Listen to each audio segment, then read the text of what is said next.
Hello, SISD teachers. This is your instructional software specialist, Mr. Mendoza, and today we're going to go ahead and talk about grades.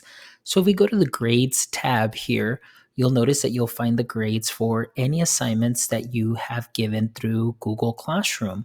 Now, if you notice, mine looks very different than yours just because I do a lot of demos here, so I don't have all of the grades there that I need. So, I just wanted to show you a couple things there how you can also sort by first name. You can sort by last name. So you can go through those things. But one thing that I wanted to show you is the following.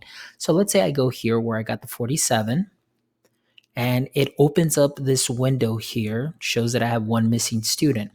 But what I wanted to show you is this. If you notice here, you've got the settings option. When I click on the settings option, it says copy all grades to a Google Sheet or download all grades to a CSV. I like this option here to see if this may be able to be helpful to you because when I click open on this, notice that this is going to create a great Google Sheet that can help you also see your students' grades. The average is here. And of course, you can go ahead and see the same grades that you see there. So again, I just wanted to share this with you that you have the option here of sending your grades to a Google Sheet if you needed to.